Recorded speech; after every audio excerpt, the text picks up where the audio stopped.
All right, guys. So the super woke revolutionary Antifa teacher that was teaching at Natamas Unified School District in Sacramento, California, is set to be fired. Okay, after Project Veritas exposed him basically trying to indoctrinate his students in the classroom with far left Antifa/communist ideology.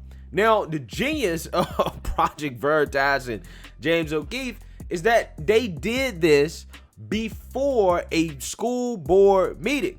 Now, keep in mind, guys, here's the thing about the pandemic, right?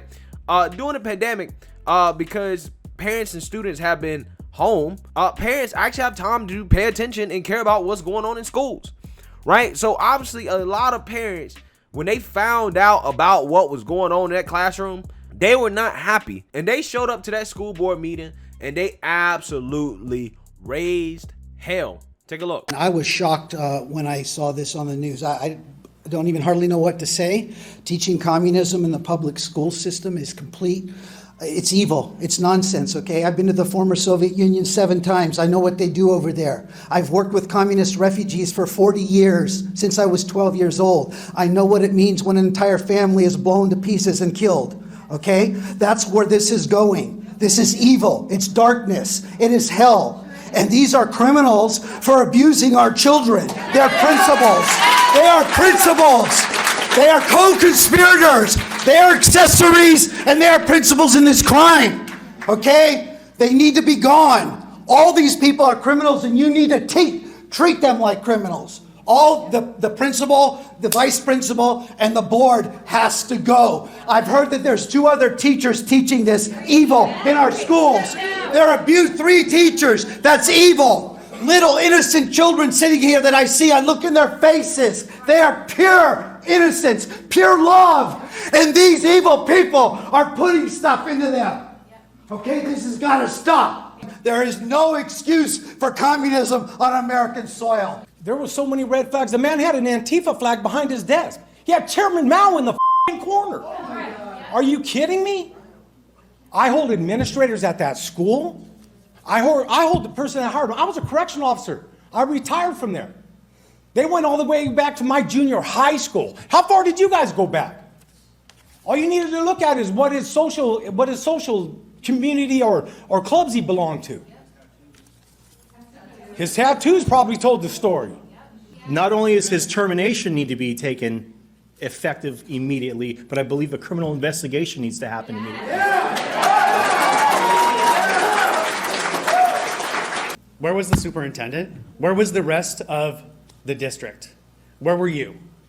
You know, he was fired today. Why wasn't he fired a year ago? Why wasn't he fired 2 years ago? Why did this go on for so long? Why are you only doing anything about it now? Because you got caught. Exactly. I was born in Venezuela, and while I have been here in the United States for many years, my family, my father's side, is still there. So what I hear is second and third hand information. I do not want this place and this educational system to become Venezuela. This means that in 2 weeks, in 13 days, he was allowed to change my daughter's mind about some fascist crap that y'all have let in this school. I'm tired. This is ridiculous. I'm from Texas. So this don't go on in Texas. All right, guys, as you can see, that those parents, they mean business. They mean business. I mean, they went so hard. They went so hard that the people on the school board, they had to tap out. Madam Chair, I'm going to motion for another recess. Second. Second the motion.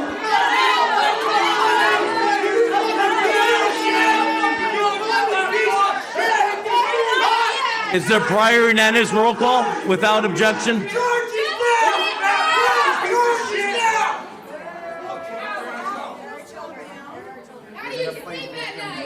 Do you feel uncomfortable yet? right? They had to tap out, okay? So, listen, here's the thing, man. Like, at this point, you have to call for having cameras in schools, right? You have to have cameras in the classroom. You just have to, right? We've seen too many examples of teachers indoctrinating students in ideologies that parents do not approve of. Okay? We've seen too many examples of it. I've covered it so much. At some point, right, we can't sit here and rely on Project Veritas and students being on the phone in class because they're not supposed to be on the phone, really. They should be learning. You need cameras, right? So we can monitor what's going on. But I got some serious questions about this school because, like I said in my prior video on this, I found it hard to believe that the administration did not know about this.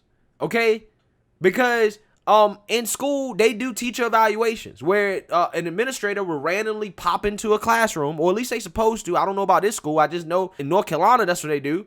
Right? They'll randomly pop in and then they'll do an evaluation. Right? They'll see, okay, what is the teacher teaching? What are the kids learning?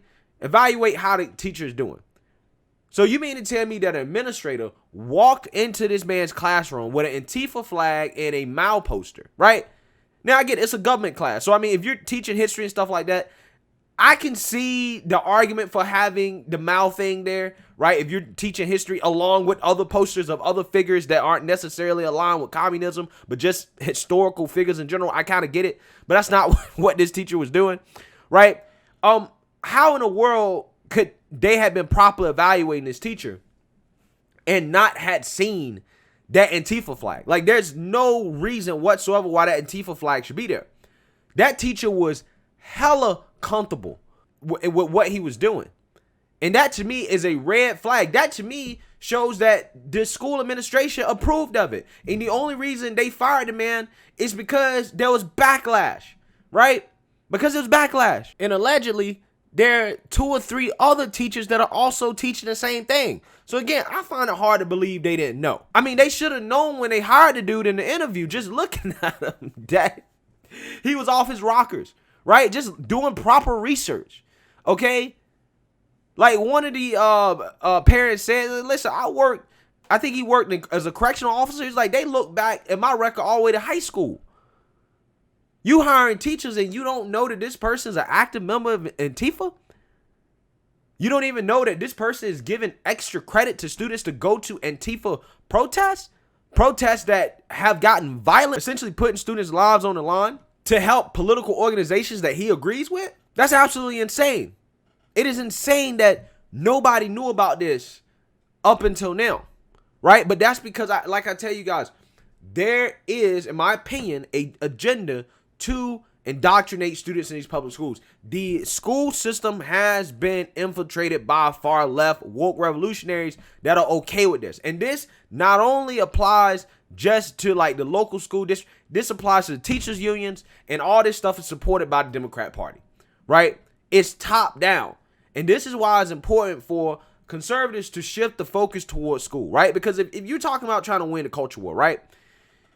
The left, they seem to be trying hard with children, right? They seem to be trying hard with kids. Look at all the things we're seeing from Nickelodeon, okay? We're seeing, kids shows having certain types of propaganda and stuff like that. They're going for the children, man, And the thing is that if conservatives are to, kind of fight back in this culture war, conservatives have to double down about, all right, you know what? We have to be involved and penetrate these schools, figure out, okay, what's being taught in these schools, and make sure that kids aren't being indoctrinated, right? Whether that's through joining the school board or whether that's through advocating for policies like cameras in school, okay? Having cameras in classroom, right? The left has successfully vouched for police to have body cameras, and that's worked. That's something that's popular with everybody. Everybody's like, yeah, I mean, police should have body cameras. You would be hard pressed to find somebody that will say that police shouldn't have a body camera, right? Most of the time, body cameras actually vindicate police, okay? Right? They show that, okay, the police actually did their job, right? So it's actually a good thing for police to have body cameras. I don't see why you can't apply this same argument to teachers, right? So this really has to become a major policy position for the conservative platform that the Republican Party really should pick up, right? They should pick up on what's going on in these schools and really start to talk about how, okay, we need to do a better job of monitoring what's being taught in the classroom, because there is no reason whatsoever why a teacher like that should have been teaching the classroom when he's full-blown trying to indoctrinate students in communist Marxist ideology. That has no place in America whatsoever. Yes, you can learn about communism. You can learn about, what happened and all that stuff, the history of it, but you shouldn't be pushing people into that ideology, okay? We're not a Marxist communist country, no matter how much the far left wants us to be that. So like I said, man, I think that this school district was on board with this. I think the only reason they fired the man is because of the backlash. But like I said, regardless, we have to now push for cameras to be in schools and for conservatives to start, getting on these school boards and really doing what we can to make sure the youngest generation is not being indoctrinated in these woke ideologies. Let me know what you guys think. Make sure you like, comment, and subscribe. Most importantly, share a Black conservative perspective. Peace.